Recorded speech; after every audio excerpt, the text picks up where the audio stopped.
Évidemment du privilège incontesté de la Chambre d'être maître de ses propres travaux. Or, selon le député, en l'absence de pareille motion, la Chambre doit respecter le sens ordinaire du texte de la loi. The member cited a number of principles to follow in interpreting statutes. I would suggest that a critical one, often cited by the courts, is the principle of contextual construction. It is described by Dreger in Construction of Statutes, second editions, at page 87, and I quote, "The words of an act are to be in the entire context and in their grammatical and ordinary sense harmoniously with the scheme of the act, the object of the act, and the intention of Parliament," unquote. Following Sullivan in Statutory Interpretation, second edition, 1 reads on pages 58 and 59, and I quote, "There are problems with the plain meaning rule. In the first place, the distinction it draws between reading and interpretation is illusory.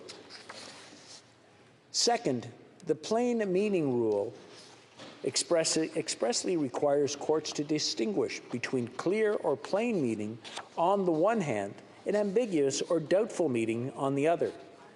The distinction has no solid basis," unquote. To understand how the wording without interruption came to be, the Chair has reviewed the evidence given at the Legislative Committee on Bill C-77 in the second session of the 33rd Parliament. Originally, this section of the bill provided that the motion be debated for 3 days without interruption. A member moved an amendment to strike the 3-day limit, arguing that he did not want to see a mechanism for time allocation built into the Act. He instead suggested that it be subjected to the normal rules of the House. Another member explicitly asked if the provisions as drafted meant that the House would need to sit for 72 hours straight to consider the motion. The response given, both by the parliamentary secretary and by the official present, was that the provisions of the Act had to be interpreted within the context of the House's rules. Therefore, any extension to the House's sitting hours would have to occur pursuant to the normal procedures. This was clearly the understanding of the members of the committee when they removed the 3-day limit on debate. I refer members to the evidence of the committee from April 12, 1988, especially pages 945 and 946. The amendment was adopted, and the provision was further amended at report stage to arrive at the current wording of the Act. Étant donné l'intention claire des législateurs qui ont adopté cette disposition, la présidence a la difficulté à accepter l'argument selon lequel cette motion doit faire l'objet d'un débat sans interruption tant que la Chambre ne sera pas prête à se prononcer. Je propose plutôt de traiter la question comme un ordre du jour qui doit être traité en priorité par rapport aux autres ordres du jour en cours et de maintenir l'horaire des travaux de la Chambre prévus dans notre règlement. Autrement dit, la Chambre va aborder les rubriques comme les affaires courantes, les déclarations de députés, les questions orales, le débat d'ajournement, etc., à l'heure habituelle, et elle s'ajournera à l'heure habituelle. The Chair recognizes that this is an important debate on an urgent matter and that many members will wish to express their views. If parties feel the current rule should be adapted to this context, I strongly encourage the parties to follow the practice used in past statutory debates and to arrive at an agreement. I thank all the members for their attention.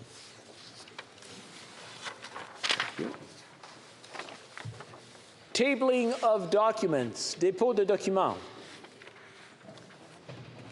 Introduction of government bills. Statements by ministers. Rapport de délégation interparlementaire, l'honorable député de Nickel-Belt. L'article 34.1 du règlement, j'ai l'honneur de présenter à la Chambre, dans les 2 langues officielles, les rapports suivants de la section canadienne de Parliamentary, 13e rencontre du réseau pour l'égalité des genres de Parliamentary, session virtuelle, le 13, 22 septembre et le 4 octobre 2021. Et la section canadienne de Parliamentary, sa rencontre du réseau pour le Parlement ouvert. Session virtuelle le 15, le 19 et le 26 mars 2021. Merci, Monsieur le Président.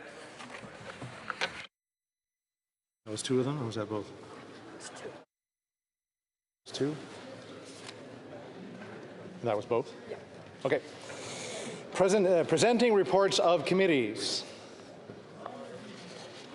Introduction of private members' bills. Mr. Davies, seconded by Mr. Desjardins, moves for leave to introduce a bill entitled An Act to Amend the Income Tax Act and the Canada Student Financial Assistance Act. This motion is deemed adopted.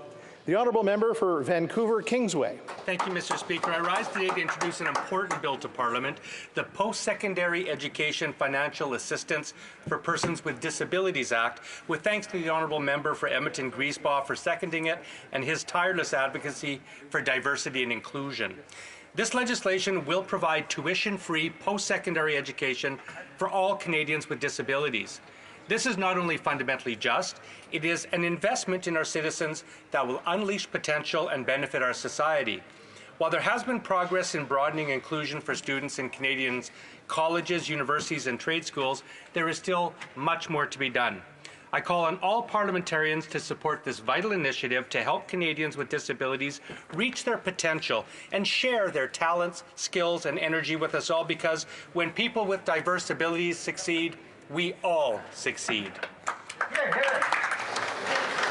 Mr. Davies, seconded by Mr. Desjardins, moves that the bill be now read a first time and be printed. This motion is deemed adopted. Hearing of this bill, première lecture de ce projet de loi. When shall this bill be read a second time? At the next sitting of the House.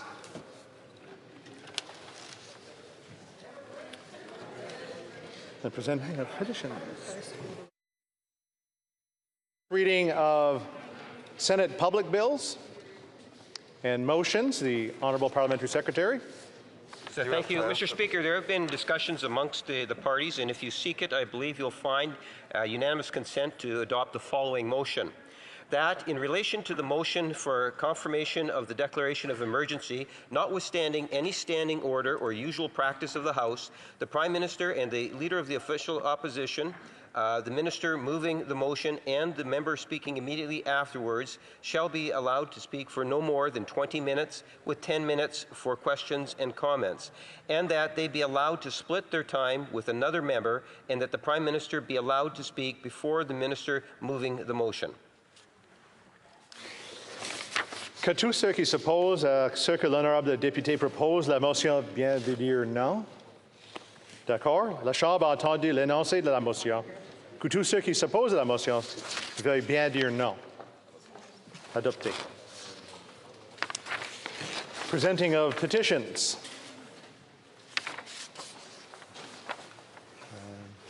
Mr. Dole. The honourable member for Pitt Meadows, Maple Ridge. Present a petition on behalf of numerous residents in my riding. For some time, they've been impacted by increased air traffic over their neighborhoods. These are not people that live next to an airport, but rather they live between designated training areas over many miles away from an airport. Their quality of life has been diminished, and attempts at finding reasonable solutions have not been successful. They are calling on the government to legally implement changes to resolve the matter and regain a normal, peaceful life. Thank you. Presenting of petitions, Mr. Casey.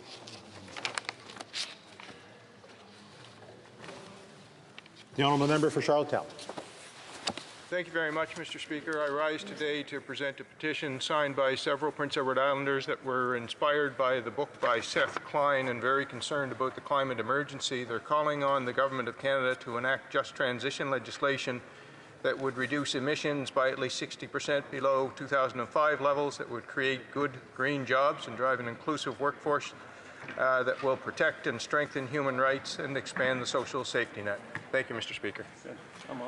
Presenting petitions, the Honourable Member for Saanich Gulf Islands. Thank you, Mr. Speaker. It's an honour to rise in this place to present a petition primarily from residents of Ottawa who are very concerned about what might seem at first to my colleagues in this place to be a local issue, but it's not. It's the destruction of Queen Juliana Park, established to honour the Canadian soldiers who fought for the liberation of the Netherlands, 7,600 of whom died in that conflict. The establishment of Queen Juliana Park was in the honour of the sacrifices of Canadian soldiers and of the close relationship that exists between the people of the Netherlands and Canada. The decision to remove 750 mature canopy trees flies in the face of everything we hear about trying to create urban places of green spaces to restore and restore our souls, especially in a time like this of pandemic, being able to escape to a green place. Those trees will be cut down in order to make room for a new hospital expansion when the National Capital Commission, which is federal, had already told the City of Ottawa the better location was Tunney's pasture. These citizens of Ottawa call for the National Capital Commission's original recommendation to be reinstated, to preserve Queen Juliana Park and indeed the entire Central Experimental Farm as green spaces, and to support the request for a public inquiry at the federal level. Thank you, Mr. Speaker. Présentation de pétitions, presenting petitions, the Honourable Member for Kitchener Centre. Thank you, Mr. Speaker. I have a petition from folks in Kitchener Centre who agree with the member for Charlottetown and residents of his community as well. They are similarly calling for just transition legislation. They call to ensure that the targets included align with climate science and doing our fair share, at least 60% below 2005 levels by 2030, ensuring we phase out fossil fuel subsidies and move that towards creating the good green jobs of tomorrow while protecting human rights and Indigenous rights while we do it. Thank you. Présentation de pétitions, presenting of petitions. Questions on the order paper. The Honourable Parliamentary Secretary to the Government House Leader. Yes, Mr. Speaker, I would ask that all questions be allowed to stand at this time, please. Orders of the day. Orders of the day, ordre du jour, statutory order, consideration of a motion for confirmation of the declaration of emergency. Mr. Medicino, seconded by Mr. Trudeau, moves that pursuant to Section 58 of the Emergency Act, this House confirms the declaration of a public order emergency proclaimed on February 14, 2022. Debate. The Right Honourable Prime Minister.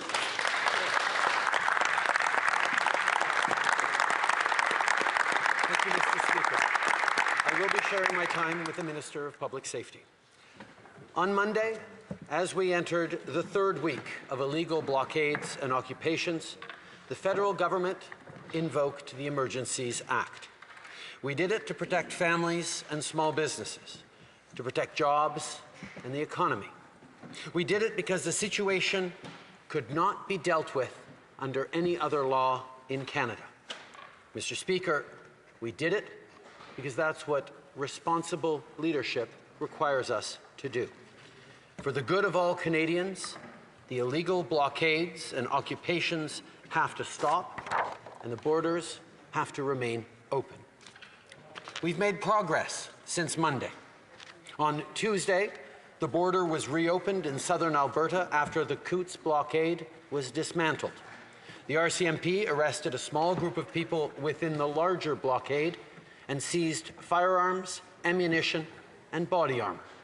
It is believed that this group was willing to use force against police officers.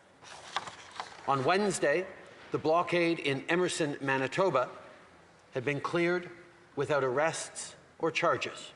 Traffic and trade at this border crossing have now resumed. In Windsor, Mayor Dilkins said law enforcement was able to successfully intercept a new convoy suspected of heading to the Ambassador Bridge. And here in Ottawa, law enforcement now has more tools and resources in order to give the people of this city their jobs, neighborhoods, and freedoms back. À Windsor, à Coutts et à Emerson, les barrages illégaux ont été élevés et la circulation à la frontière a repris ou est en voie de reprendre. Je veux remercier les policiers pour leur travail, incluant les membres de la GRC sur le terrain. Pour le bien de l'économie, des familles et des travailleurs, il est plus que temps que ces activités illégales et dangereuses prennent fin, y compris ici à Ottawa. Monsieur le Président, invoquer la loi sur les mesures d'urgence, ce n'est pas quelque chose qu'on fait à la légère. Ce n'est pas la première option, ni la deuxième, ni même la troisième. C'est une solution de dernier recours. Lorsque j'ai consulté les premiers ministres des provinces et des territoires lundi matin, j'ai été très clair. En bloquant les chaînes d'approvisionnement, les barrages illégaux font des torts considérables à notre économie et aux Canadiens. It is consistent with the requirements of the Emergencies Act that the views of the premiers of all provinces and territories be carefully considered, and that is what we did. And the consultation and collaboration with the premiers will continue until the situation is resolved. Like I said on Monday, the scope of the Emergencies Act is time-limited and targeted, as well as reasonable and proportionate. It strengthens and supports law enforcement agencies so they have more tools to restore order and protect critical infrastructure. These illegal blockades are being heavily supported by individuals in the United States and from elsewhere around the world. We see that roughly half of the funding that is flowing to the barricaders here is coming from the United States. The goal of all measures, including financial measures in the Emergencies Act, is to deal with the current threat only and to get the situation fully under control. Mr. Speaker, I want to reassure Canadians that when the Emergencies Act is invoked, the Canadian Charter of Rights and Freedoms continues to protect their individual rights. We're not using the Emergencies Act to call in the military. We're not limiting people's freedom of expression. We're not limiting freedom of peaceful assembly. We're not preventing people from exercising their right to protest legally. We are, in fact, reinforcing the principles, values, and institutions that keep all Canadians free. The blockades and occupations are illegal. They're a threat to our economy and relationship with trading partners. They're a threat to supply chains and the availability of essential goods like food and medicine. And they're a threat to public safety.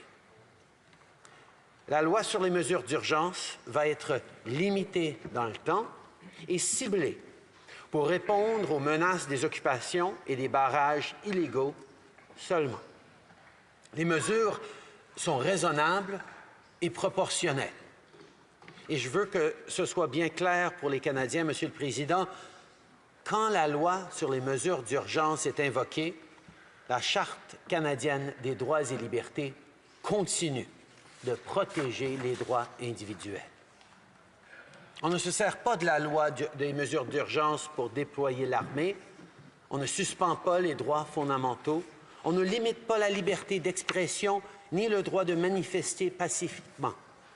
Ce qu'on veut, c'est d'assurer la sécurité des Canadiens, protéger les emplois des travailleurs et rétablir la confiance dans nos institutions.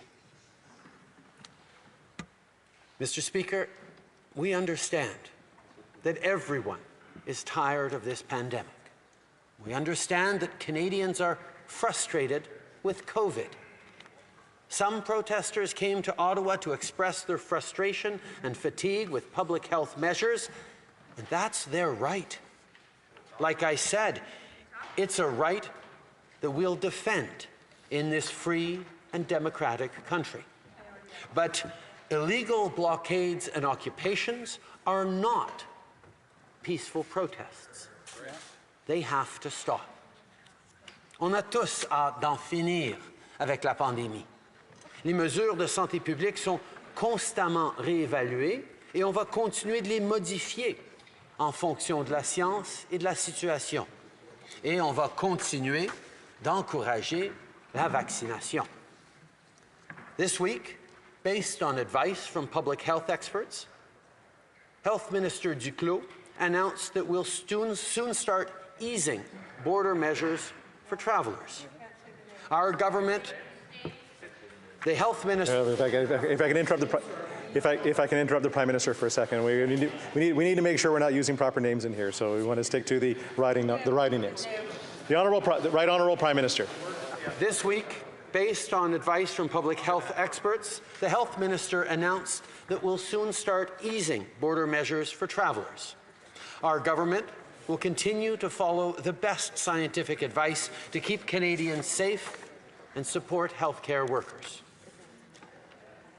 People are making sacrifices and have been for 2 years. It's never time to hurt our communities or our fellow Canadians with illegal blockades, but especially not now that we're reopening and beginning to get back to the things we love. That's why, Mr. Speaker, it is so important for us to be having this debate today and in the days to come, and for Parliament to play its role in this process.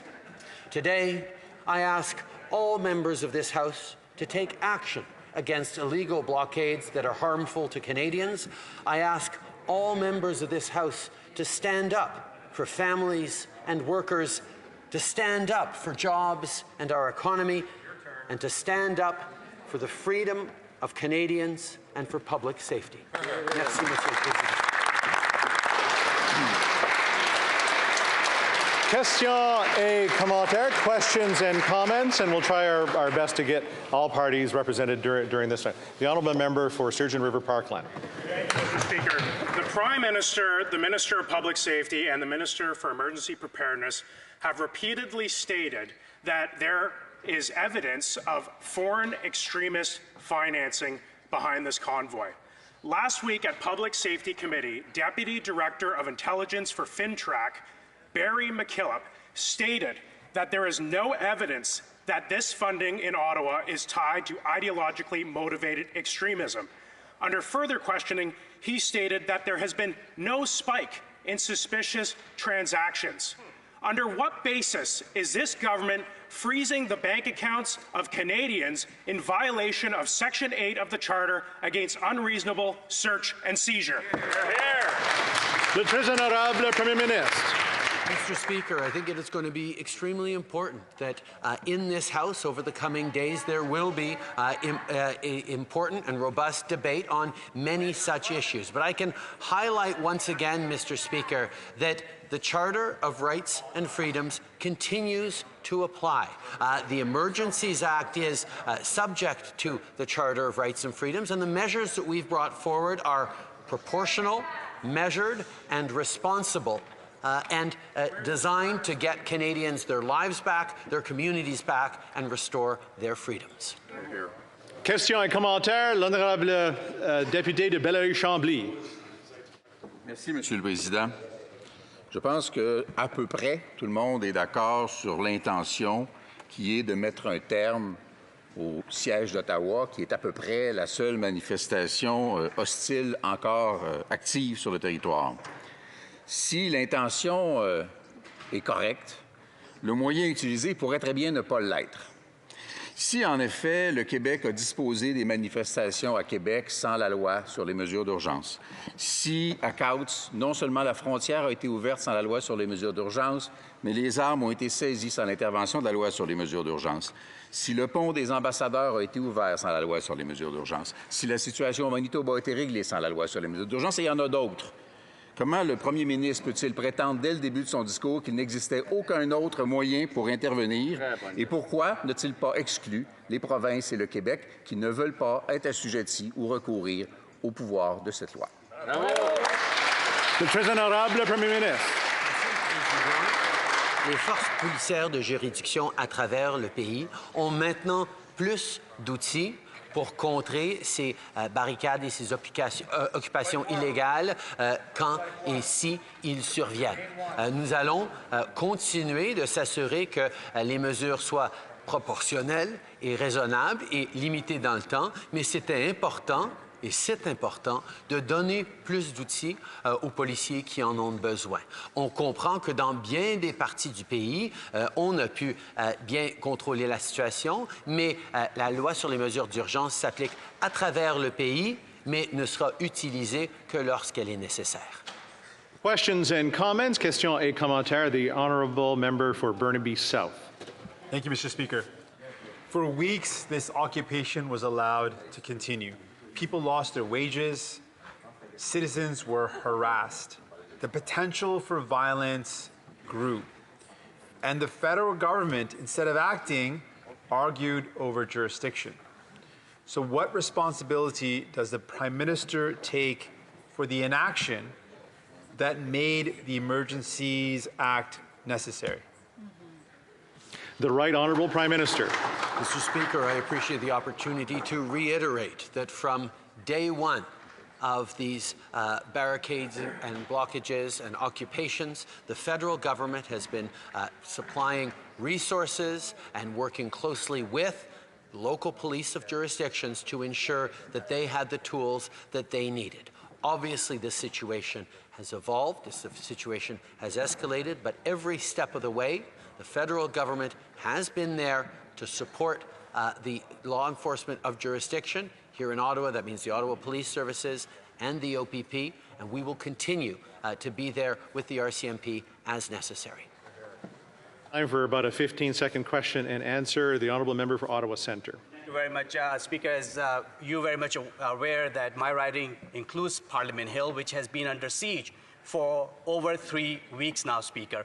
My community has been held hostage, and I can assure you that these protests have not been peaceful or lawful. My question to the Prime Minister is, how is this Emergencies Act is going to help my constituents in Ottawa Centre? The Right Honourable Prime Minister. Mr. Speaker, Canadians continue to have the right to free expression, the right to protest peacefully, but occupying the downtown of our major cities, protesting and blocking border crossings is unacceptable. That is why we have given more tools in a proportional way to police officers. Reprise du débat, continuing debate. The Honourable Minister of Public Safety. Thank you very much, Mr. Speaker, and I'd like to begin by thanking the Prime Minister for commencing this important debate on the invocation of the Emergencies Act for the first time. And I want to begin with a number of expressions of gratitude, both to my colleagues on this side of this House. I'd also like to begin by expressing my gratitude to the opposition for the informed debate which we're about to have. And finally, Mr. Speaker, I'd like to thank Canadians because I know that this has been a very difficult time, a period of great frustration and anxiety and uncertainty, and it is not lost on me, and I hope not on all members of the Chamber, that the confluence of events of the pandemic and now these illegal blockades does create for an emotionally charged atmosphere. And sometimes we let that get the better of us here in this Chamber, but my sincere hope is that we'll be able to have a principled debate about why it is that the government has chosen to invoke the Emergencies Act, the paramount reason being the health and safety of all Canadians. Now, you've heard the Prime Minister set out what the test for the invocation of the Emergencies Act is, and I know that my colleague, the Minister of Justice and the Attorney General and other members will elaborate on that, but I want to focus my comments on what I believe are the perceived and real risks to public safety that we have seen over the last number of weeks, which emanated from the so-called Freedom Convoy. Now, this convoy has been taking to the streets right across the country and at other critical infrastructure, including our borders, our national symbols, our communities, our neighborhoods, and it has had a profound impact. And I would submit to you, Mr. Speaker, and to members of this chamber, a very negative and detrimental impact to public safety. I want to touch on a number of the ports of entry which have been interrupted significantly as a result of the participation of those in the illegal blockades, including at Coutts in Alberta, Emerson in Manitoba, Surrey, British Columbia, Windsor, Ontario, Sarnia, Ontario, Fort Erie, Ontario, as well as here in Ottawa. I hope that all members would recognize that the kind of conduct that we have seen at our borders puts into serious question, the integrity and the security of this country. The impact at Coutts, for example, has cost the economy approximately $48 million per day. In Emerson, $73 million a day. And in Windsor, where we conduct nearly or roughly a quarter of all of our daily trade with our most important trading partner in the United States, roughly $390 million. Now, those are just numeric figures, but I think about the translation of those dollar figures into the impact on Canadians' jobs, on families, on those who are just trying to get by right now. And whatever the motivation of some individuals who have commingled with those organizers and agitators of this illegal blockade, whatever their concerns are with regards to the government's strategy to get out of the pandemic, which of course is to get vaccinated, it has become something much, much more concerning. Now, Mr. Speaker, I do want to say that we have made some progress at these ports of entry, and that is in large part thanks to the very important work that has been undertaken by the members of our law enforcement. Je vous remercie les efforts, les énergies de la GRC, même toutes les forces policières qui font le bon travail sur le terrain. Il y a beaucoup de progrès. Maintenant, la majorité de les frontières sont ouvertes. C'est bon pour l'économie, c'est bon pour le commerce, c'est bon pour les Canadiennes et les Canadiennes. Mais cette progrès n'est pas une certainté. And it is very important that we continue to guarantee the progress that we have made. I want to speak for a moment about the situation here in Ottawa, and I know that many of my colleagues in the NCR caucus have spoken very articulately and very passionately about the damage that has been caused in our communities and our neighborhoods. Mr. Speaker, I've heard some members on the opposition side try to somehow cast a minimization, some kind of effort to generalize what is going on outside of this chamber as being legitimate. It is not, Mr. Speaker. It's illegal, and it causes great harm. We've seen people intimidated, harassed, been threatened. We've seen apartment buildings that have been chained up. We've seen fires set in the corridors. Residents are terrorized, and it is absolutely gut-wrenching to see the sense of abandonment and helplessness that they have felt now for weeks. And I want to assure them that since day one, that the federal government has done everything that it could to provide additional resources. The RCMP has sent three sets of reinforcements to the Ottawa Police Service, and will continue to do whatever we can to help.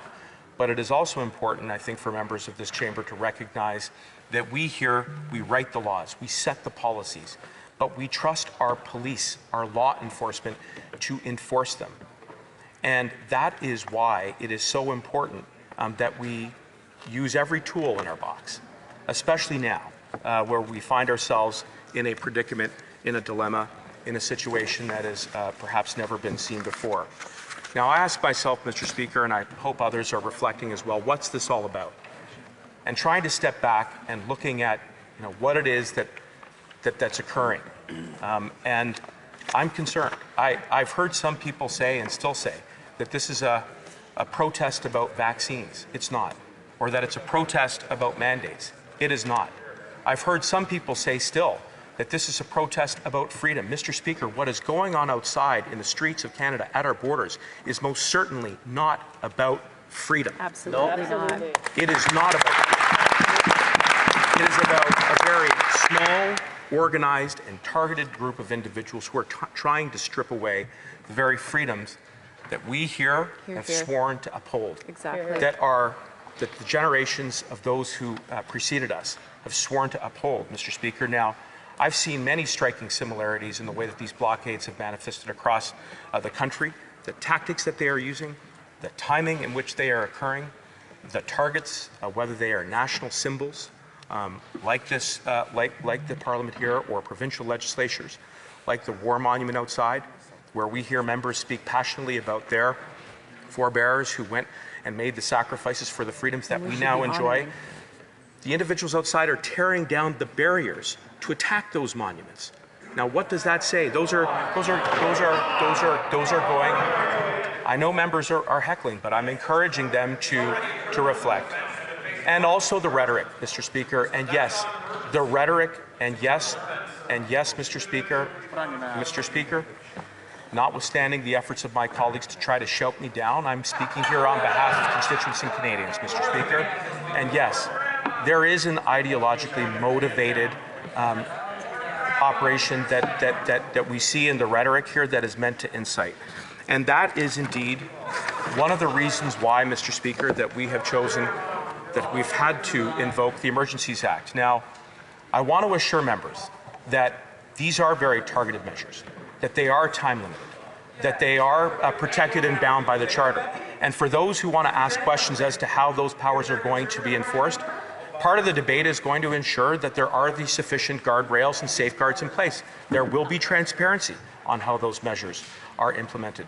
There will also be an inquiry to be sure, so that we can learn from these lessons and make sure that this is an instrument that has been used responsibly and in a manner that is consistent with the Charter to uphold the health and safety of all Canadians, Mr. Speaker. Now, at the end of the day, we're all here, I would hope, to do one thing, and that is to protect the health and safety of Canadians. We find ourselves at a crossroads with the pandemic, but we've made progress. We've made progress with the pandemic, Mr. Speaker, and we are making progress in restoring public order. But it is absolutely imperative that we have these debates in a principled, in a reasonable manner that is respectful of our constituents, respectful of Canadians, and that is certainly something that I hope that we will see over the next number of days. Questions et commentaires, questions and comments. The Honourable Member for Sturgeon River Parkland. Thank you, Mr. Speaker. The Minister today and in a news conference yesterday has repeatedly stated that there is an ideologically motivated violent extremist. There is a small group of extremists who are willing to use violence. He says that there are ties between extremists that were apprehended in Coutts and extremists here in Ottawa. But when asked repeatedly by the media to back up that assertion with evidence, the Minister failed to provide any evidence. We are talking about invoking a once-in-34-year Emergencies Act.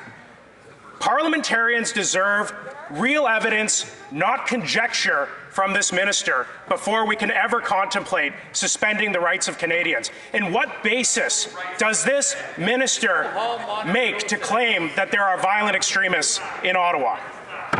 The Honourable Minister. I want to thank my colleague for the question, and I'm afraid he operates from the false premise that the Emergencies Act is any kind of suspension of charter rights. It's not. As I've said throughout the course of the debate, and as the Act itself says, that all of the powers that need to be exercised in the Emergencies Act must be done in accordance with the Charter. Mr. Speaker, that means ensuring that Section 8 is respected. That means which protects people from the right of It guarantees the right to be protected from any unreasonable search and seizure, and same for Section 7 as well. Thank you. Commentaire, questions and comments. L'honorable député de Avignon-la-Métis-Matane-Matapédia.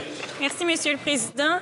Le ministre, en début de discours, disait qu'il se dit fier d'avoir déposé cette motion, qu'il est fier d'être le premier ministre de la Sécurité publique à invoquer cette loi sur les mesures d'urgence depuis son application en 1988. Mais je me demande comment il peut être fier d'appliquer une loi qui vient limiter les droits fondamentaux des Québécois et des Canadiens. On entendait le premier ministre le dire, c'est une mesure de dernier recours. Malheureusement, je ne pense pas qu'il a utilisé tout ce qu'il y avait dans son coffre à outils avant d'en arriver là. J'aimerais savoir quelle autre action il aurait pu prendre avant d'en arriver à la loi sur les mesures d'urgence. L'honorable ministre de la Sécurité publique. Merci, Monsieur le Président. Et comme d'habitude, je veux remercier ma collègue pour sa question. La loi des mesures d'urgence est une mesure de dernier recours. Ce n'est pas la première option, ce n'est pas notre préférence, et ça, c'est la raison que de tout le débat de cette convoi, de cette blocade illégale, nous avons ajouté beaucoup de ressources pour aider les forces policières, pour restaurer l'ordre public sur le terrain. Mais maintenant, nous arrivons à un moment qui est très dur, avec beaucoup de défis, et ça, c'est la raison que nous avons introduit cette mesure. Merci. Questions et commentaires. Questions and comments. The honourable member for London Fanshawe. Thank you, Mr. Speaker. And while I was listening to the honourable member's speech, he spoke of the people that are being impacted by the blockades. He spoke about the harassment and the assaults, and I know I've spoken to a lot of workers in this downtown about that as well. It's truly heartbreaking. I think of the workers and the businesses that have been impacted negatively. I think about the people at the Rideau Centre. I think about people within my own region in southwestern Ontario and those businesses who have been impacted. But what is this government's plan to help those workers and those businesses after this debate is done? After we've seen that the protesters have gone home, after everything, we've been asking for this government to come up with a plan. So what's the plan for those people after? The Honourable Minister of Public Safety. Thank my colleague for her question, and I share her concerns about public safety, and certainly the impact of these illegal blockades across the country has not only undermined public safety, but it has impacted families' abilities and individuals' abilities to provide for themselves. Mr. Speaker, I want to assure my colleague that we will work with her and with all members so that once we clean up these illegal blockades and we have public safety restored on the streets here in Ottawa, that the Government of Canada will continue to be there to support Canadians as we have been throughout the pandemic. Thank you, Mr. Speaker. Reprise du débat. Continuing debate. The Honourable Leader of the Opposition.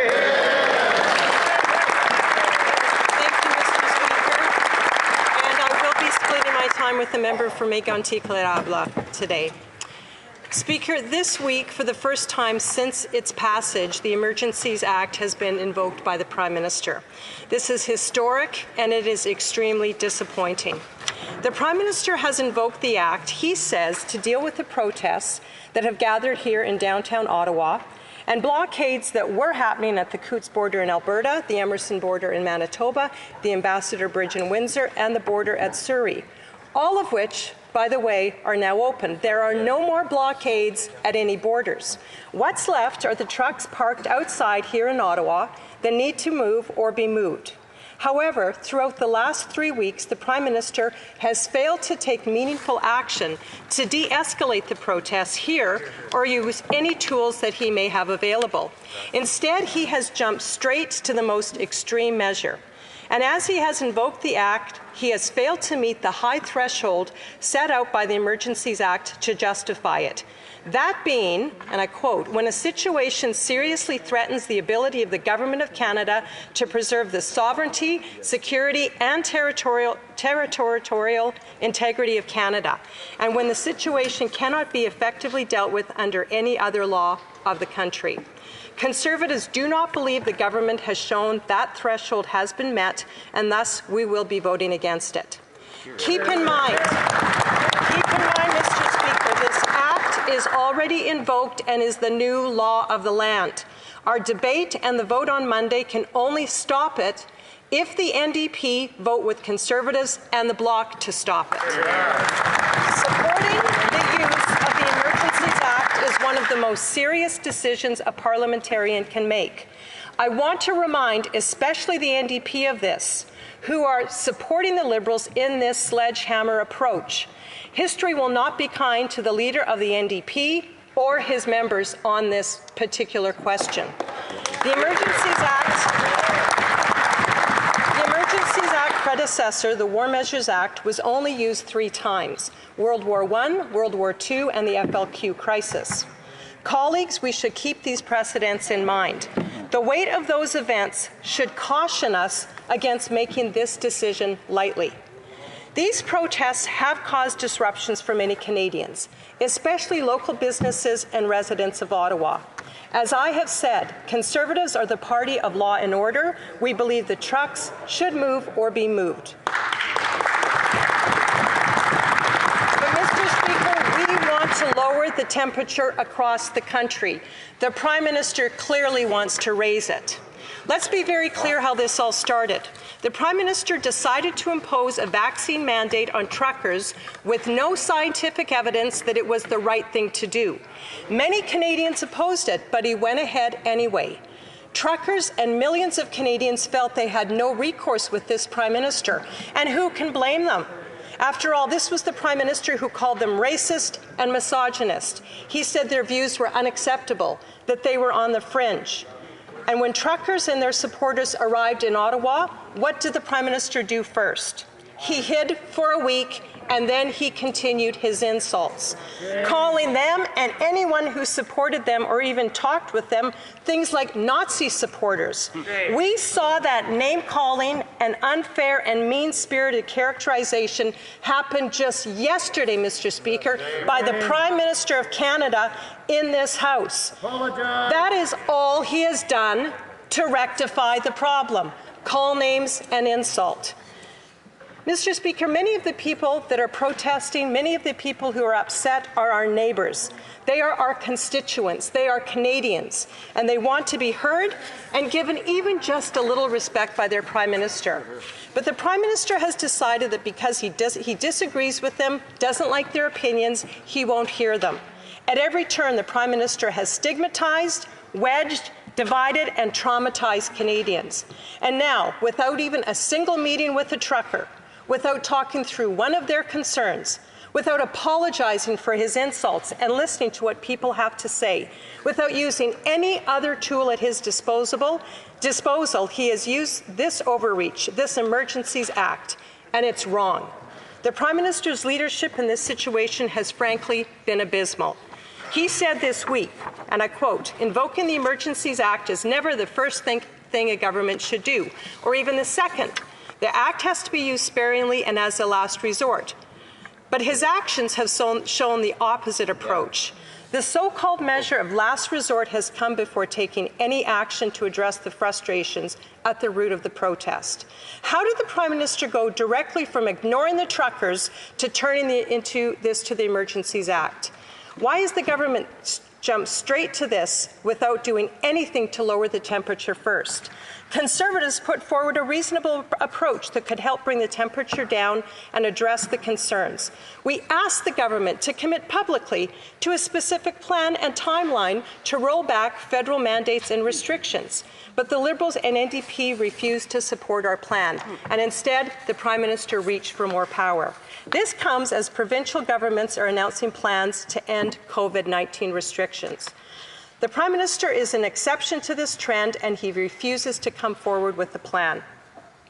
Even the provinces are unhappy with the Prime Minister for doing this. Alberta, Saskatchewan, Manitoba, Quebec, Nova Scotia, they're all opposed to the use of the Emergencies Act. This is not a good look for the Prime Minister. We all want the trucks here in Ottawa to move. We want a peaceful and quick end to the trucks blocking the streets in Ottawa. Our message to those protesting is still this: Conservatives have heard you. We will keep standing up for you. But it's time to move the trucks. At the same time, the government should no government should resort to the kind of extreme measures that we're seeing. Unfortunately, the Prime Minister has a track record of serious disregard for the law, and that raises a lot of red flags. This is the Prime Minister who interfered with an ongoing criminal trial in the SNC-Lavalin scandal. This is a Prime Minister who took the Speaker to court instead of fulfilling his legal obligation to provide documents to this Parliament. On 2 separate occasions, this is the Prime Minister who has been found guilty by the Ethics Commissioner. This Prime Minister admitted his basic admiration for basic dictatorships. Red flag after red flag after red flag. He may not like it, Mr. Speaker, but in Canada, civil liberties must be defended at every turn. Section 2 guarantees our freedom of association and assembly. Section 7 guarantees our right to life, liberty, and security of the person. Section 8 guarantees our protection against unreasonable search and seizure. Canadians can't be expected to simply take this Prime Minister at his word. His plans are not consistent with fundamental freedoms. The government should not have the power to close the bank accounts of Canadians on a whim. The Prime Minister is doing this to save his own political skin. But, Mr. Speaker, this is not a game. It comes at the cost to Canadians' rights and freedoms. Speaker, Parliament should not allow the Prime Minister to avoid responsibility in this way. I urge all members of this House, proceed with extreme caution. Now is the time to stand up for your constituents, to show real leadership, to help heal our divisions, to listen to those we disagree with, to not shut them down, to not tell them that they are irrelevant, to not speak insults to them. That is the job of each one of us as members of Parliament. No matter who we represent, we have to represent them with integrity, with hope, with honour. And what the Prime Minister is doing, Mr. Speaker, he has for the last 2 years disregarded these Canadians, called them names and insulted them. It is time to show leadership for every one of us and say no to this Emergencies Act. Thank you, Mr. Speaker. Questions and comments? Questions et commentaires. The Honourable Member for Ottawa Centre. Thank you. Thank you very much, Mr. Speaker. Now I will speak on behalf of my constituents, which all of you are sworn to do. I just ask the members opposite. If this kind of occupation was happening in their neighborhoods, in their ridings, for 4 weeks in a row, for 4 weeks in a row, Mr. Speaker. Order. I just want to say the longer I get to stand here, the less option that people have to actually present their feelings and represent their constituents later on. We good? The Honourable Member for Ottawa Centre. 4 weeks in a row, Speaker, and the members opposite talk about listening to the protesters. They won't even listen to a member of this House to understand, Speaker, what my constituents, the members of my community is going. And when did the line cross between being a lawful protest, which we welcome actually, Speaker, in this riding, and happens all the time, to an illegal protest? Members opposite were out there taking photos and encouraging those protesters to keep honking in the middle of the night. Would the member now denounce those actions? The Honourable Leader of the Opposition. That's a very good question for his leader, the Prime Minister, when these protests started, the first thing this Prime Minister did was call these people names. He insulted them. I don't think anyone in that member's constituency thinks that the answer for a Prime Minister the response for a Prime Minister to do is to hide and then hurl huge insults, not just saying he disagrees with them, calling them misogynist, racist, their fringe view, they should not be tolerated. So very good question he should ask his own Prime Minister. Why didn't he take action? Why didn't he show leadership? Why didn't he take the high road and try to at least listen to these folks so that they felt that they were respected? Good question for your boss.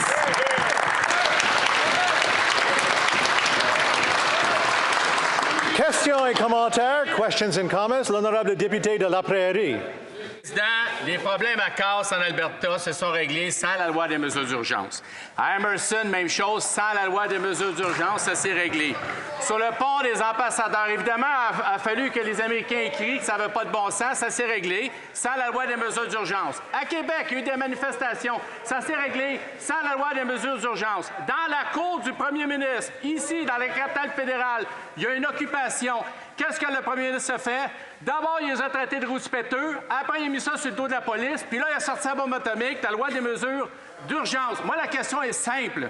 Entre jouer les Ponce Pilates et attaquer avec la bombe atomique, il y a un espace où le gouvernement a utilisé des outils du leadership. Qu'est-ce qu'en pense le leader du gouvernement? L'honorable chef de l'opposition. I want to tell that member thank you for his question. And he may recall I sent a letter very early on to the Prime Minister asking that he meet with the opposition leaders to talk about solutions like the ones that he just spoke about. It's clear that the borders were cleared by police action, and that's a good thing. We believe that these protesters here in Ottawa, these blockades, could have been moved quickly had the Prime Minister shown some leadership, said, hey, I'm hearing you, I disagree with you, but I hear your concerns. We're going to look at removing these mandates. We're going to do it because it's actually scientific to remove them. I guarantee you, Mr. Speaker, that these folks would have moved on had the Prime Minister decided he wanted to actually listen. And what I promise you is we would not be here today invoking an Emergencies Act, which is a sledgehammer on all Canadians. Questions and comments? The honourable member for Burnaby South. It's no secret that the convoy stated their mission, which was to overthrow the government. It sounds ludicrous, but they brazenly posted that on their website, and they reiterated it. Order, order. I can't hear the question, and I'm sure the Leader of the Opposition can't hear the question. The honourable member for Burnaby South. It's no secret that the goal of this convoy, posted brazenly on their website, reiterated as recently as earlier this week in a press conference, was to overthrow a democratically elected government. That was their goal. So the interim leader of the Conservative Party says, we have heard you, we will keep standing up for you. Do you regret endorsing a convoy that is attacking the fundamental democracy of our country? Do you regret endorsing and supporting an occupation that has harassed citizens? Do you regret endorsing a movement which has lost... Order.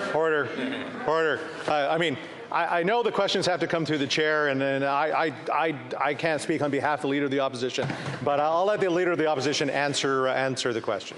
Thanks, Mr. Speaker. And obviously, nobody in this House believes that a government should be overthrown, although I have seen that member's colleagues had a number of pro-communist marches, and so not sure if that means he endorses communism. But I'll tell you what I know is when history looks back on this, Conservatives will have stood up with Canadians, millions of Canadians, vaccinated Canadians, Canadians who are blue-collar workers, Canadians who are white-collar workers, Canadians who have had enough of a Prime Minister who has divided, wedged, stigmatized, and traumatized them. And the party that will have stood with that Prime Minister is that member and his NDP colleagues, and it's shameful.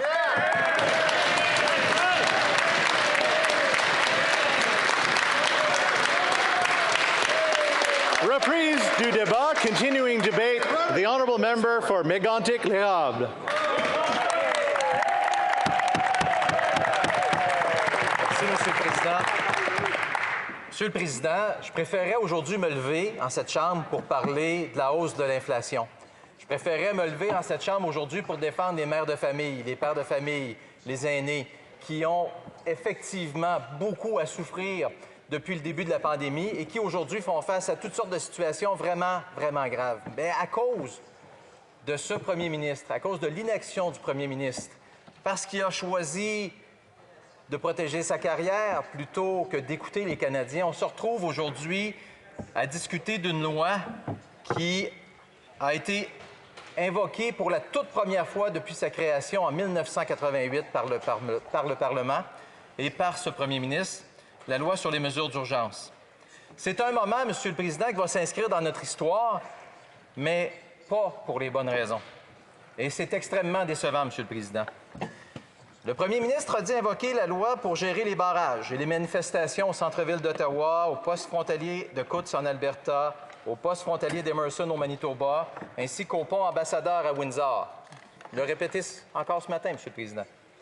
Chers collègues, on doit tenir compte de ces précédents. Le poids des événements nous oblige à faire preuve de prudence. Cependant, il ne reste que les barrages à Ottawa. Tous les autres barrages ont été ou se sont démantelés sans le recours à la loi sur les mesures d'urgence. Pendant 15 jours, le premier ministre n'a pris aucune mesure significative pour calmer les manifestations. Il n'a pas écouté la grogne, la fatigue et les demandes des manifestants, ni des Canadiens. Il a préféré prendre des mesures extrêmes, directement. En résumé, M. le Président, le premier ministre n'a tout simplement pas respecté le seuil élevé prévu par la loi sur les mesures d'urgence pour justifier son invocation et son application. Et c'est pourquoi, M. le Président, les conservateurs vont voter contre sa décision. Le recours à la loi sur les mesures d'urgence est l'une des décisions les plus importantes qu'un parlementaire peut prendre. La loi précédente, la loi sur les mesures de guerre, n'a été utilisée que 3 fois. Pendant la Première Guerre mondiale, pendant la Deuxième Guerre mondiale et pendant la crise d'octobre, qu'on se souvient bien au Québec, M. le Président. C'est notre responsabilité comme parlementaires de protéger d'abord et avant tout notre démocratie. Ça comprend l'élection des élus et aussi le droit des citoyens de ne pas être d'accord avec le gouvernement et le droit de pouvoir l'exprimer publiquement, M. le Président. Ces manifestations créent, on le sait, des perturbations pour de nombreux Canadiens, particulièrement pour les gens de la région d'Ottawa, pour les entreprises locales. C'est extrêmement dur pour eux. Ce sont des victimes collatérales d'une situation qui dépasse largement les rues et les citoyens d'Ottawa eux-mêmes. On en convient, M. le Président. Comme on l'a souvent répété, les conservateurs sont le parti de la loi et l'ordre. Les barrages illégaux doivent prendre fin rapidement et pacifiquement. C'est le temps de calmer le jeu, M. le Président. Pas seulement à Ottawa, partout au pays. Malheureusement, comme plusieurs experts l'ont témoigné, comme plusieurs analystes l'ont constaté, les actions du premier ministre risquent d'avoir un effet tout à fait contraire. Revenons au début, M. le Président. Comment ces événements ont commencé? Ça a commencé par un premier ministre qui a choisi de politiser une élection, de déclencher une élection en pleine pandémie. Par la suite, qui a décidé d'obliger les camionneurs à se faire vacciner, sans aucune preuve scientifique que c'était la bonne chose à faire, M. le Président. On a posé la question au gouvernement. On a posé la question au ministre de la Santé. Sur quel témoignage d'experts vous vous basez pour obliger les camionneurs à se faire vacciner? On a toujours éludé la question. On n'a jamais répondu du côté du gouvernement, M. le Président. Mais on n'a pas reculé. On a maintenu cette obligation-là, malgré tous les problèmes que ça causait à notre économie, à la chaîne d'approvisionnement et toute l'ampleur du mouvement que ça a créé, M. le Président. Quand les manifestants sont arrivés à Ottawa, le premier ministre s'est caché pendant une semaine. Une semaine, M. le Président. Pour ensuite, non pas essayer de calmer le jeu, insulter les manifestants, insulter les Canadiens qui ne pensaient pas comme lui, M. le Président. C'est ça qui est arrivé. Il a dit qu'ils étaient racistes, misogynes. Il a même affirmé que leur point de vue était inacceptable.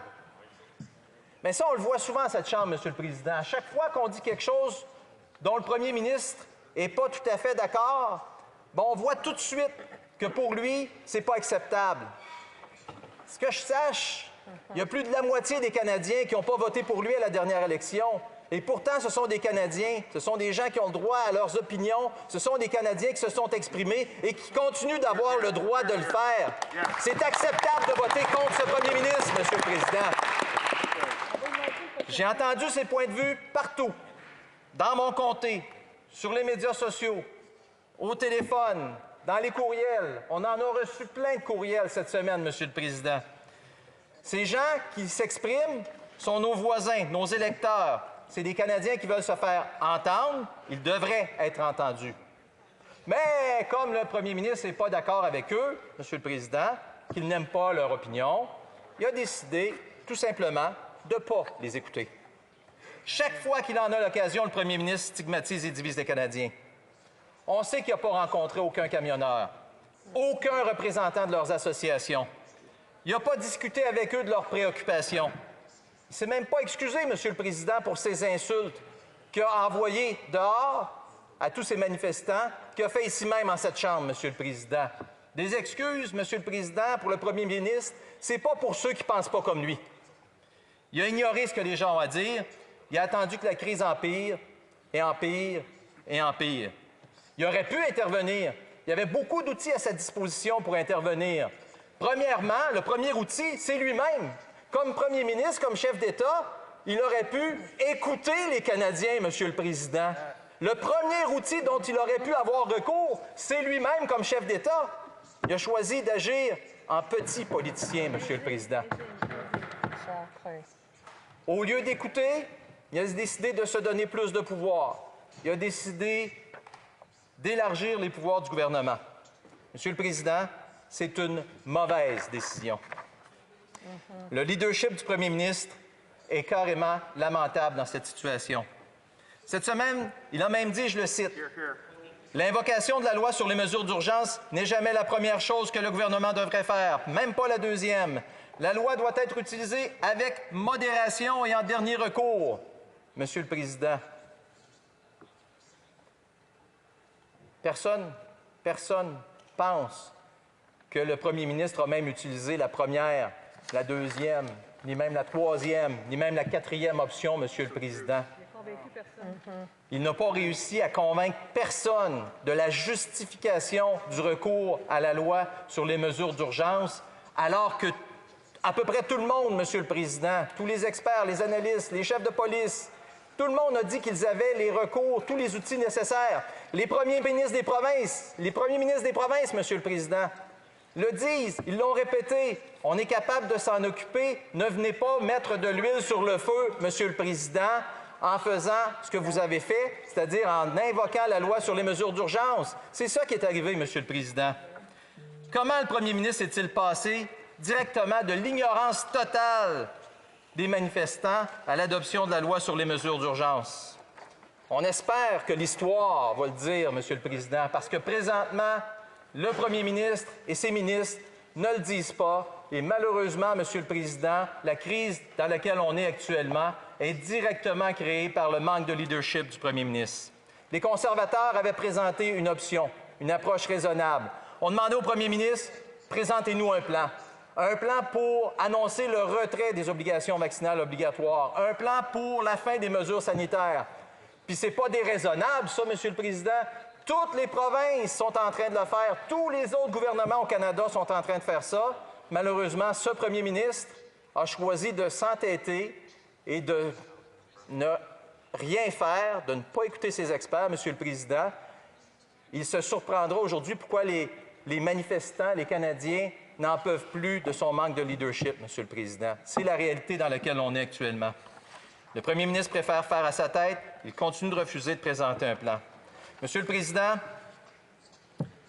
le gouvernement ne devrait pas avoir le pouvoir de fermer des comptes bancaires des Canadiens. Le gouvernement ne devrait pas avoir à recourir à la loi sur les mesures d'urgence quand il existe d'autres outils pour régler des situations comme celles qui existent présentement à Ottawa. Monsieur le Président, le premier ministre a échoué. Malheureusement, le premier ministre sera jugé, pas par nous, par les générations de Canadiens qui vont suivre, Monsieur le Président. Questions et commentaires, questions and comments. L'honorable député de Kings Hants. Merci, Monsieur le Président, et je veux remercier mon collègue opposé pour son discours. Le député Fass aime parler de leadership. Son parti essaie de chevaucher une ligne de soutien aux blocages illégaux et les dénoncer en même temps. Le député de Lambton-Kent-Middlesex a suggéré que le Premier ministre devrait faire preuve de leadership et faire ce que les manifestants illégaux voulaient au complet. Quelles mesures le gouvernement aurait-il de prendre, selon lui, ou le gouvernement devrait simplement faire exactement les demandes des protesteurs, les manifestants illégaux. L'honorable député de Mégantic-l'Érable. Monsieur le Président, à ce que je sache, malheureusement, l'opposition officielle est l'opposition officielle. On a un premier ministre qui avait entre les mains les outils nécessaires pour collaborer avec les provinces, pour envoyer des policiers supplémentaires à la demande de la Ville d'Ottawa quand la Ville d'Ottawa l'a demandé, Monsieur le Président. Il y avait des ministres qui avaient des moyens d'intervenir, Monsieur le Président, qui ne l'ont pas fait, Monsieur le Président. La question que le député pose actuellement à l'opposition officielle, il devrait la poser lui-même à son propre premier ministre. Pourquoi il n'a absolument rien fait, Monsieur le Président, au tout début de cette crise-là, qui a laissé envenimer les choses? C'est ça la question. Le manque de leadership, il n'est pas de notre côté, il est juste en face. Questions et commentaires. L'honorable député de l'Avignon-Lamitis-Matane, Matapédia. Merci, Monsieur le Président. Il y a quelque chose qui me choque dans tout ça. Quand le premier ministre a dit qu'il allait invoquer la loi sur les mesures d'urgence, il a dit « ça va être localisé géographiquement. Où il y aura un besoin, bien, on ira. » Et le premier ministre du Québec a été assez clair. On n'en veut pas de l'application de la loi sur les mesures d'urgence sur le territoire québécois. L'Assemblée nationale a été unanime. On n'en veut pas. Et quand on a vu le décret, eh bien, on voit que c'est localisé à la grandeur du Canada. C'est pas la première fois que le premier ministre dit une chose et fait son contraire. Je l'entendais plutôt dire que c'était raisonnable et proportionné, l'application de cette loi-là. Est-ce que mon collègue est d'accord avec moi que c'est plutôt injustifié et injustifiable? L'honorable député de Mégantic-l'Érable. Je vais citer le premier ministre du Québec. Imposer la loi risque de mettre de l'huile sur le feu en polarisant davantage la population. J'ai été clair avec le premier ministre que la loi fédérale d'urgence ne doit pas s'appliquer au Québec. Je pense que nous n'en avons pas besoin. Je pense qu'en ce moment, ça n'aiderait pas le climat social, Monsieur le Président.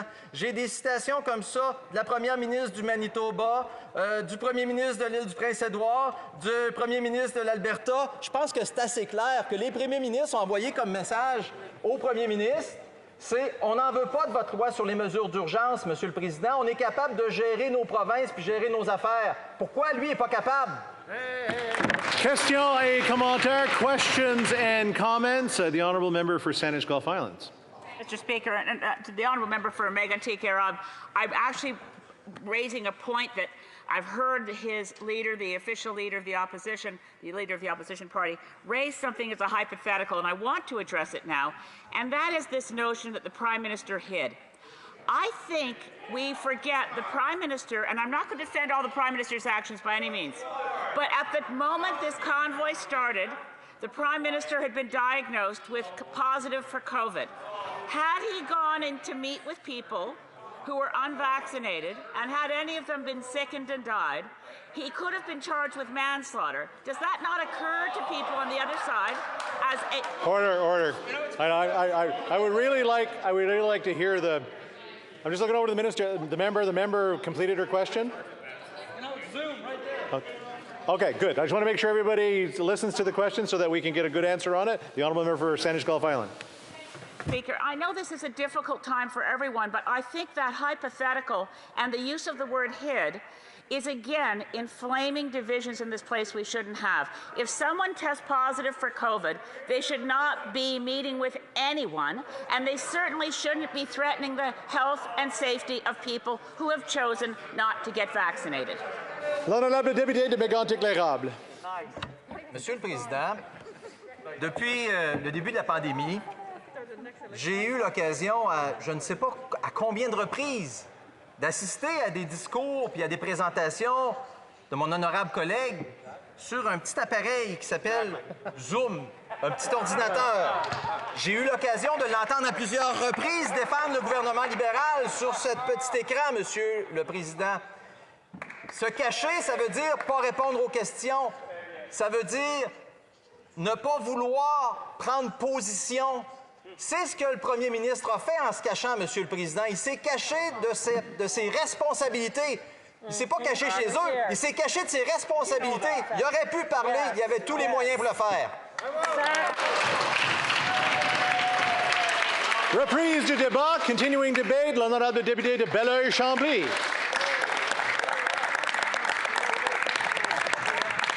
Monsieur le Président, permettez-moi d'abord de rappeler aux amis d'en face que nous sommes en pandémie et de rappeler aux amis de droite que j'aimerais m'entendre moi-même.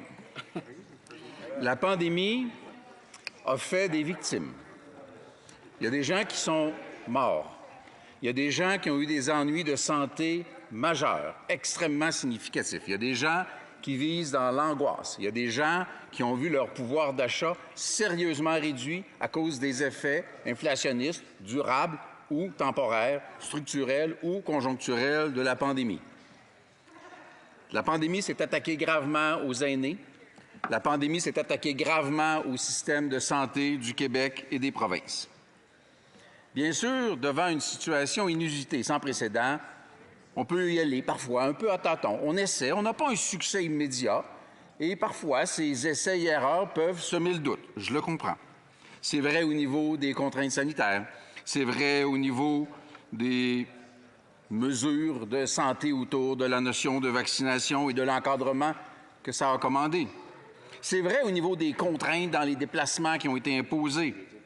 Et ça s'explique et ça se comprend.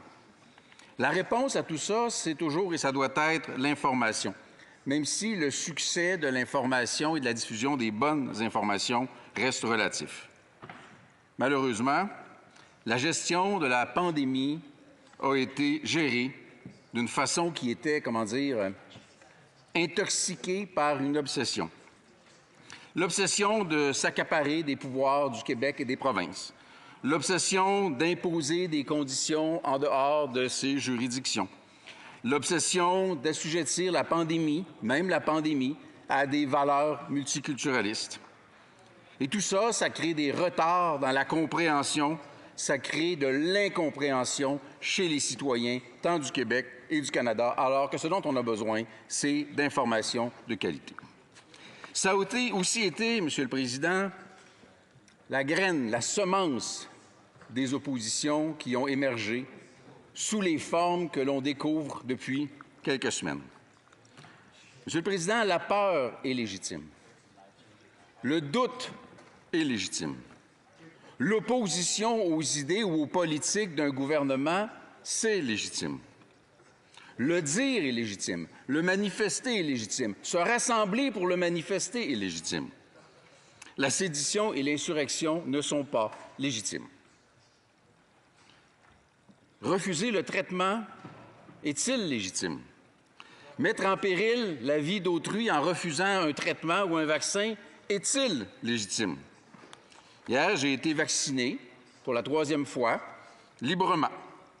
C'était ma liberté et ce faisant, je protégeais et je contribuais à rétablir la liberté d'autres gens plus fragiles qui attendent le sentiment de sécurité qu'ils devraient et elles devraient avoir en sortant de chez eux, en particulier les résidences pour personnes âgées. La liberté est une question d'équilibre. Équilibre entre la liberté individuelle et la liberté collective. Le jugement, à cet égard, demande du jugement. Et ce n'est pas au menu du jour dans tous les partis. La liberté pose un test de leadership, le test de la liberté que le premier ministre a échoué. Pourquoi? Par idéologie, pour assujettir les libertés collectives aux libertés individuelles, pour écraser l'identité d'une nation sous celle de toutes les nations, pour nier la nation, pour parler d'un État post-national. C'est continuer l'œuvre paternelle, nier le Québec, achever l'œuvre civilisatrice de banaliser la nation québécoise. Ce fut l'objet, parlant liberté, de la Charte des droits, celle des droits individuels, celle qui nie le français, celle qui nie la laïcité, celle qui nie la liberté d'enseignement, celle qui envisage de censurer les réseaux. Fût-il, un caniveau d'injures alarmant ces temps-ci, il reste que c'est un lieu d'expression libre sous réserve de la propagande haineuse. La Charte nie les droits collectifs. Elle nie l'identité collective, elle nie la nation. Alors tout naturellement, le premier ministre se porte à la défense des individus. puis il l'échappe. La liberté devient liberté. Alimentée par la peur, le doute, une information insuffisante. La liberté prend des airs de l'extrême droite. Elle cautionne tous les excès. Elle alimente la désobéissance civile. Elle flirte avec la violence. Elle pollue les réseaux sociaux. Mais le premier ministre tarde. C'est dans sa nature, pendant de crise, faire activement rien. C'est dans sa nature idéologique, mépriser et enflammer les différences. Oui, Monsieur le Président, il l'échappe. Ottawa est assiégé. Le drapeau auquel le premier ministre est associé flirte avec les pires. Il doit agir, mais il ignore comment, faute d'habitude. Alors il fait semblant d'agir. Il fait une parade, un spectacle. Il détourne l'attention. Il camoufle son échec. Il dépose une motion aussi lourde qu'inutile. Héritage maquillé de la loi sur les mesures de guerre, mais Dieu merci, la copie est toujours plus pâle que l'original. Et le premier ministre n'arrête de répéter qu'il n'y a aucune entrave aux libertés garanties par la Charte. Si la loi sur les mesures d'urgence n'entravait aucune liberté, elle n'existerait pas. Par nature, elle entrave des libertés. Et le rôle du premier ministre n'est pas de nier qu'elle entrave des libertés, cette loi sur les mesures d'urgence, et de les justifier et de les expliquer. La loi sur les mesures d'urgence a été inutile au pont des ambassadeurs, inutile à la douane de Coutts, inutile pour la saisie d'armes au même endroit, inutile au Québec. Et comble d'ironie, alors que le Québec ne veut pas l'application de la loi des mesures d'urgence sur son territoire, c'est la Sûreté du Québec qui vient en renfort à Ottawa. Mets ça dans ta pipe puis fume. Et il s'engage, le premier ministre, à circonscrire l'application en termes de lieu. Or, elle ne le fait pas. Il aura beau le répéter, elle ne le fait pas. Elle est canadienne. Elle est dans la foulée de sa tradition. Mais là aussi, en termes de tradition, Monsieur le Président, la copie est toujours plus pâle que l'original. L'Assemblée nationale n'en veut pas de cette loi. Le gouvernement du Québec n'en veut pas. Évidemment, le Bloc québécois n'en veut pas. Les conservateurs du Québec n'en veulent pas. Et je rencontre le chef du NPD cet après-midi pour en discuter. Peut-être y a-t-il moyen d'une compréhension mutuelle. Seuls les libéraux d'Ottawa n'en veulent pas parce que ceux de Québec n'en veulent pas. Si l'Ontario la veut, cette loi, ça ne la rend pas utile. Tout ça pouvait être fait autrement, mais ça leur appartient. Et le Québec, lui, clairement, n'en veut pas. Le premier ministre a échoué au test des libertés collectives. Il a un triste bilan à cet égard. Il échoue souvent à le test des libertés. Il a abandonné Raif Badawi. Il a ignoré les Ouïghours. Il est complice de l'Espagne contre la Catalogne. Il méprise les aspirations linguistiques du Québec, il méprise les aspirations laïques du Québec, il méprise la liberté d'expression et d'enseignement si elle ne pense pas et ne dit pas comme lui. Il affame les provinces qui ne respectent pas ses conditions en santé. Et même en matière de sécurité, le premier ministre agit d'abord et avant tout par l'ingérence, par l'appropriation de pouvoirs qui ne sont pas les siens et par des interventions qui, quoi qu'il en dise, ne sont pas justifiées dans l'état actuel des choses. L'ensemble du territoire canadien, sauf la crise qu'il s'est lui-même fabriquée à Ottawa, en est témoin. Il a échoué le test de la liberté d'expression parce qu'il a livré le mot « liberté » à ses pires adversaires, l'extrême droite et surtout, Monsieur le Président, l'ignorance. La liberté est une valeur progressiste. La liberté est une valeur nationale. La liberté est une valeur québécoise. La liberté se nourrit de vérité. La vaccination est un outil de liberté, imparfaite, certainement, mais encore la moins pire des solutions. Et le plus vite nous nous y serons assujettis, le plus vite l'ensemble des mesures sanitaires pourront être levées. Pire, par son échec, il a abandonné les malades pour gérer une crise qu'il a, à toute fin pratique, créée. Moi, Monsieur le Président, je défendrai toujours la liberté, surtout celle de ma nation, comme dans le Québec est libre de ses choix. Merci.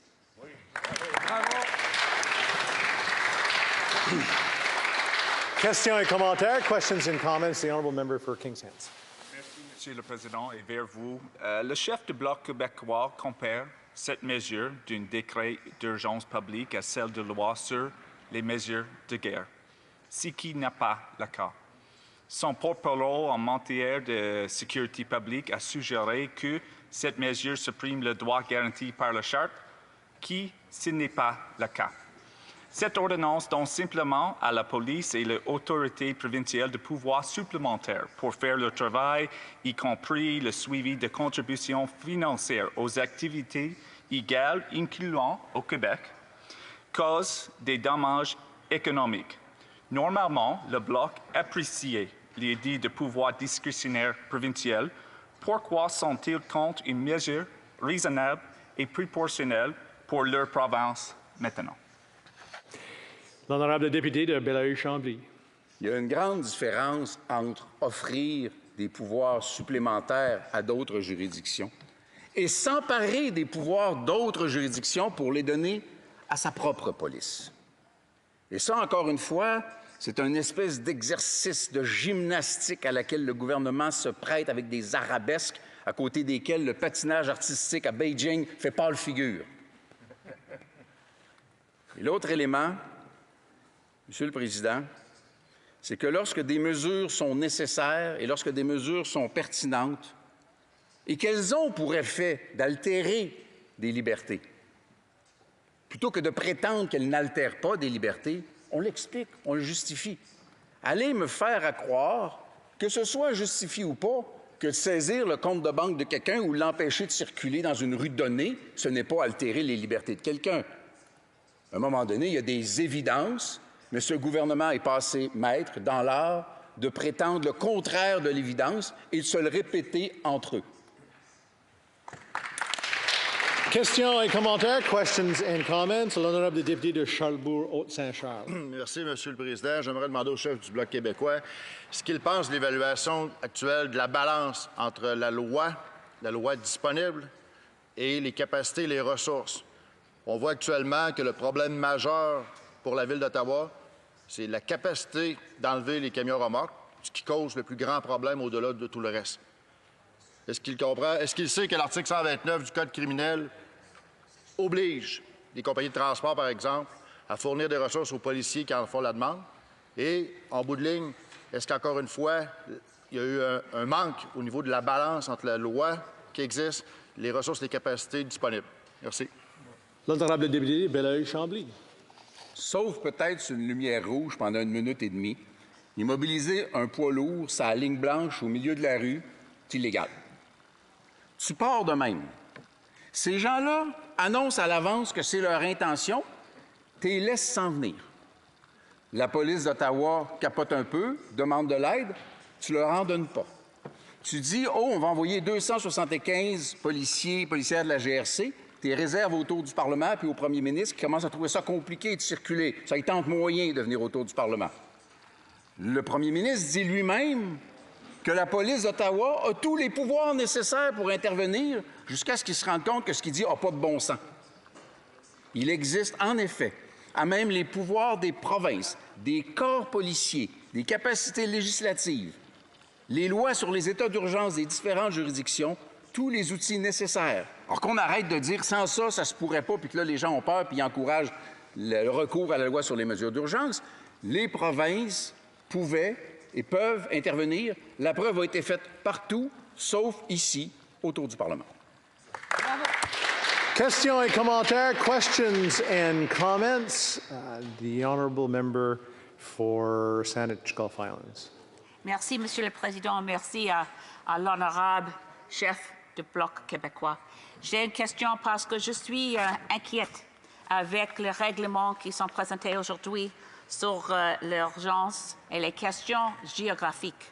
La régulation ici, devant nous, manque une référence claire à une région géographique. Mais hier, le Premier ministre et les autres ministres ont dit que l'utilisation d'urgence, la loi sur l'urgence, va inclure une limite géographique, mais je ne le trouve pas ici.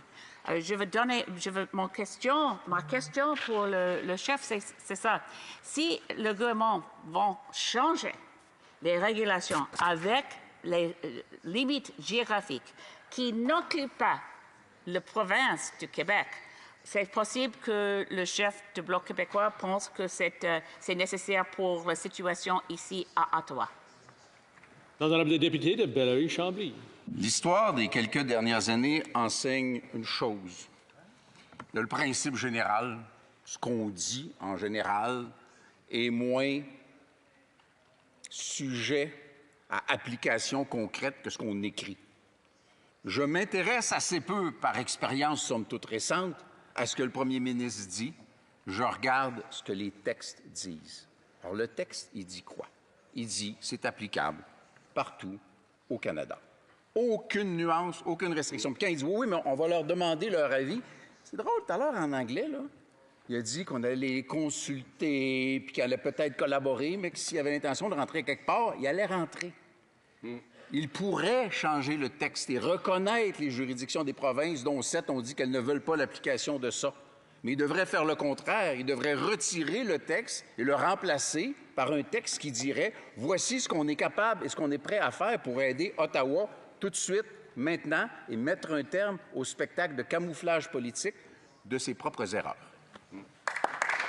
Questions et commentaires, questions and comments. L'honorable député de Rosemont-la-Petite-Patrie. Ah, on ne vous entend pas. Recommence. Non. C'est le bout. On va... Non. Encore, on ne vous entend pas. Je vais aller à quelqu'un d'autre et puis on va essayer de revenir. The honorable member, l'honorable député de Longueuil-Saint-Hubert. Merci, Monsieur le Président. Écoutez, aujourd'hui, je pense que c'est indubitablement une journée noire pour la démocratie canadienne. Au Québec, là, la loi sur les mesures de guerre en 1970 a été vécue comme un énorme traumatisme. Il y a eu 500 personnes emprisonnées arbitrairement, des gens qui ont été détenus pendant des semaines sans qu'on leur dise leurs droits. Ça rappelle des souvenirs vraiment douloureux. Bon, évidemment, en politique, il y a les lois. Il y a la lettre de la loi, il y a les virgules de la loi, il y a le texte de la loi, mais il y a l'esprit de la loi. On a beau nous dire que la loi sur les mesures d'urgence, c'est une loi qui n'est pas la même que la loi des mesures de guerre, mais ça rappelle au Québec un traumatisme. J'aimerais ça que mon chef me parle du traumatisme qui a été vécu au Québec avec la loi des mesures de guerre en 1970. L'honorable député de Belleuil-Chambly. Monsieur le Président, ce qui est traumatisant, c'est prendre la parole après le député de Longueuil-Saint-Hubert. Ceci étant dit, j'avais demandé hier aux députés du côté du gouvernement de faire preuve d'une espèce de sensibilité. Je comprends que ça ne viendra pas facilement parce que quand on a demandé des excuses, on était les derniers avec les Acadiens à ne pas avoir eu d'excuses pour les exactions canadiennes.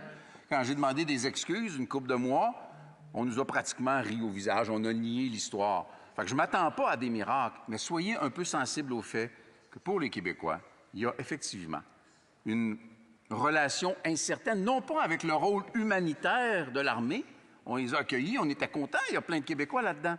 Mais lorsque on parle d'une loi qui ratatine les libertés et qui est le rejeton au botox de la loi des mesures de guerre, sabler ses coins, et par le porteur et par la nature de la loi, on n'aime pas ça.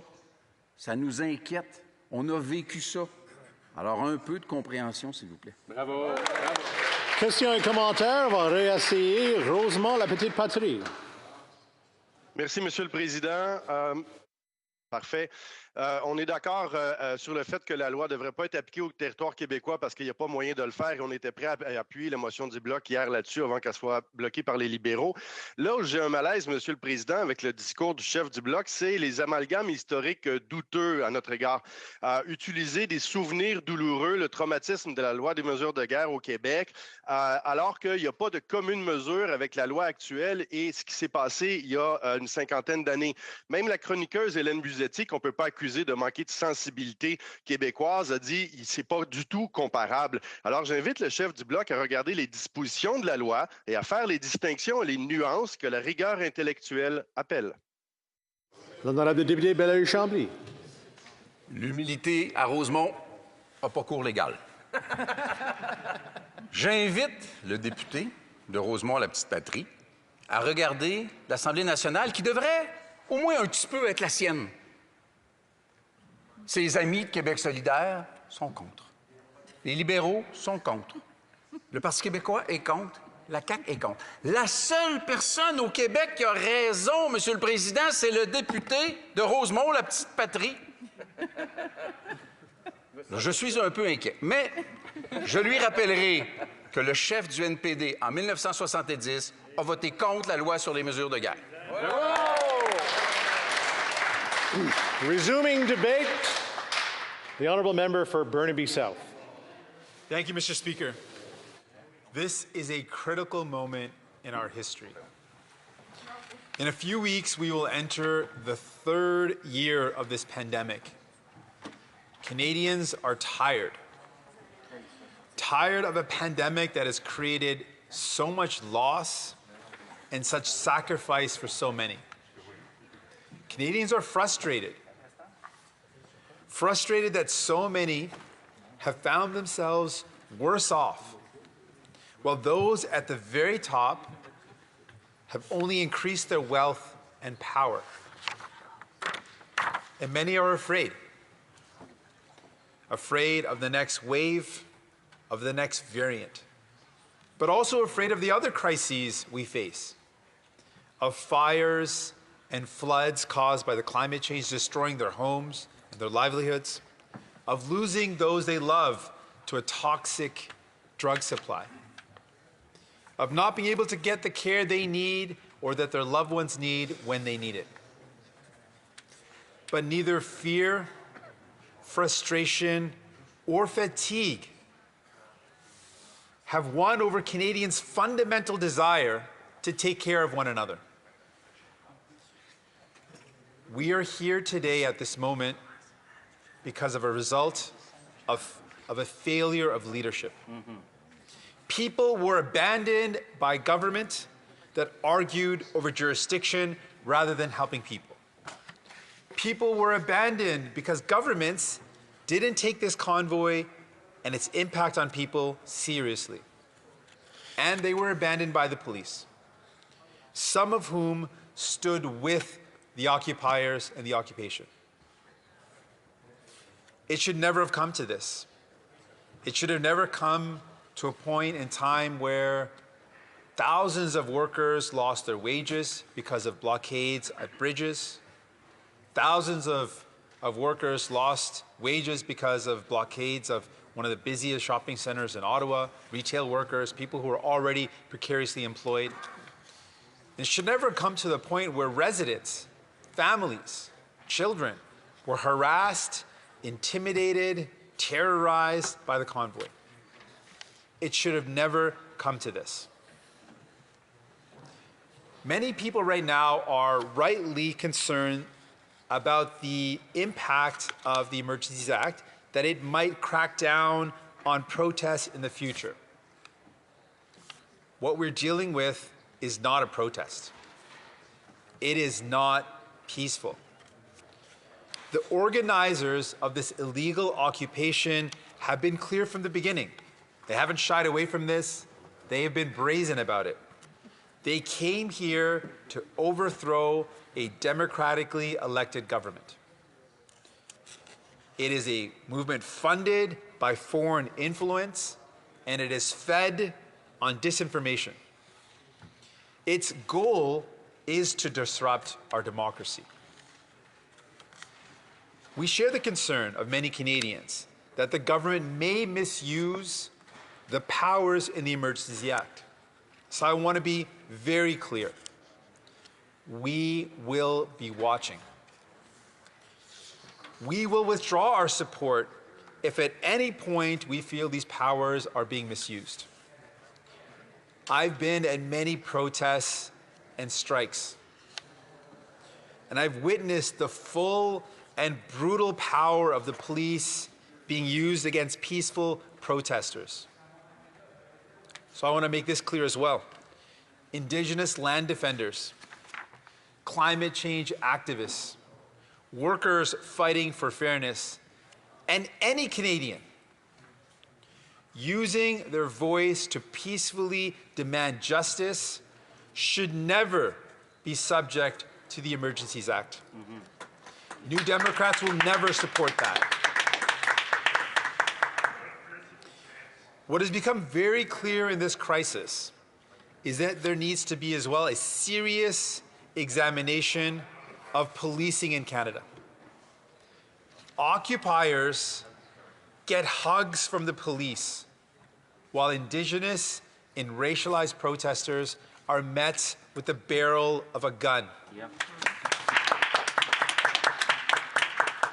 There are several accounts, very troubling accounts, of current and former law enforcement and military members involved in these occupations.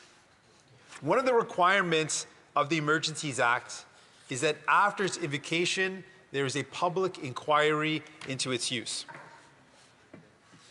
This must include a full public inquiry into the role of law enforcement in these occupations, both in their support for the occupiers and in many cases the refusal to enforce the law.